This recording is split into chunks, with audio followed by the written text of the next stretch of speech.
The idea of 40 Days for Love started in 2008 when I was a senior in high school. I was part of the first major program for the Theology of the Body for Teens in the Archdiocese of Louisville. For 12 weeks that fall, we had over 50 teenagers show up for every single session. During that same time now, the movie Fireproof came out, and I received a book called The Love Dare, the same book that was featured in the movie. But because I wasn't married, I didn't give it much thought. It just didn't apply to me. So I put it out of my mind. 3 years passed, and I was a junior here at WKU. Right after I got home from World Youth Day in Madrid, I began to understand what it meant to live out our faith in our daily lives. After all, there wasn't a bigger mountaintop I could climb than World Youth Day, right? So I began my long descent. And what an experience it was.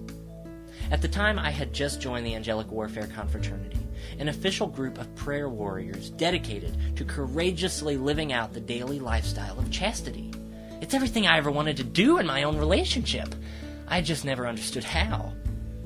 I was also heavily involved in the pro-life movement, and by this time, with Hilltoppers for Life, we were praying in front of abortion clinics on a regular basis. Whenever life was at stake, our group was there to fight for it, and the support base for pro-life students felt unbelievably strong. In October of 2011, God hit me hard. I was looking things up about living out the call to manhood and what it means to stand up for true love. The Men of Jesus Christ were the first ones I found, and I was blown away.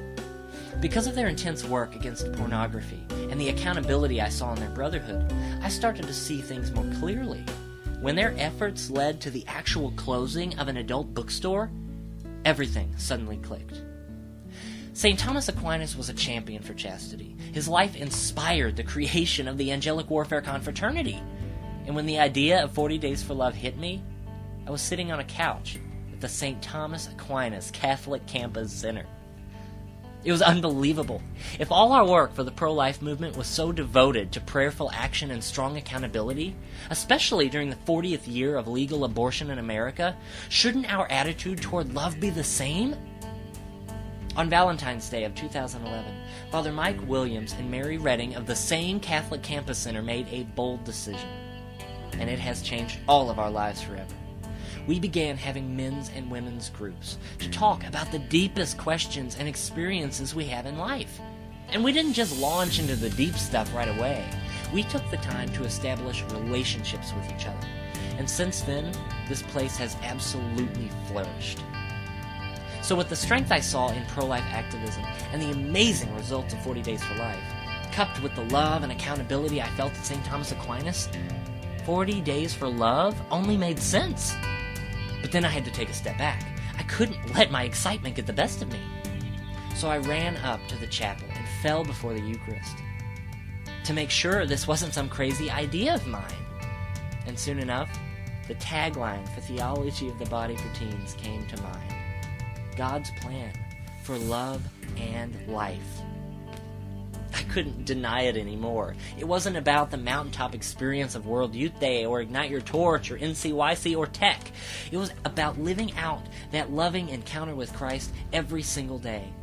And what better way to do it than through a college campus in the Angelic Warfare Confraternity? So that's what we did this fall. Beginning on November 15th, the 40 days before Christmas, we put all our efforts into praying and talking about love and chastity every single day.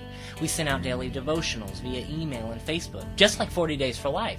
We had books out about theology of the body. We prayed together after Mass and night prayer for the strengthening of chastity throughout the world. We had Eucharistic adoration and said a litany of purity every week. Countless petitions were written. Hundreds of people were reached, and the word continues to spread. Over the summer, when some of my friends from Ignite Your Torch talked to me about doing this, we saw it immediately as something as big as 40 Days for Life. And to be honest, we were terrified of it. I, of course, blew it out of proportion, but I knew something like this could be that big one day. However, I also knew how 40 Days for Life began, and I think it's similar to how this devotional has to begin. Personally.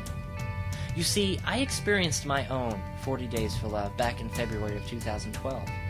Because it was the first time I personally tried to live out God's plan for love on a daily basis. The intensity of it all was difficult. And then, as this year has progressed, I thought back to that book that was on my shelf all this time. The Love Dare. How appropriate of a word to use to describe such a noble commitment. Men dare each other to do things all the time. That's just in our nature. But what would happen if an entire community dared each other to live out love on a daily basis? What would the results be? This Lent, St. Thomas Aquinas is planning to do it all over again. This time, however, with the experience of a more personal campaign behind them, we hope to bring a new aspect of 40 Days for Love to fruition. The 3 tiers of 40 Days for Life are also what we hope to embody in this pro-love movement. The first is prayer and fasting, perfect elements of the liturgical season of Lent. The second is community outreach, exactly what the center does every day. The third element, though, is a bit more challenging, and it requires somewhat of a dare to do it. Peaceful vigil. For 40 days, then, we hope to stand peaceful vigil, even if it's once a week, for at least an hour, outside an adult bookstore, or some place that needs our loving attention. For this mission, to do such a daring action would be unprecedented, because the accountability and strength behind it would be something this culture simply would not understand. But it has to be done. If we really care about the strengthening of love in this culture, shouldn't we take an active stand for it? Isn't love just as important a thing to protect as life? After all, in the most sacred sexual union of marriage, isn't love just as sacred as the life that results from it? If it is, then we should be willing to die for it. For God so loved the world that he gave his only begotten Son, that those who believe in him might not perish, but have eternal life. Love and life are equal. And here, at the St. Thomas Aquinas Catholic Campus Center in Bowling Green, Kentucky, we have decided to take that stand. We hope to God others will join us.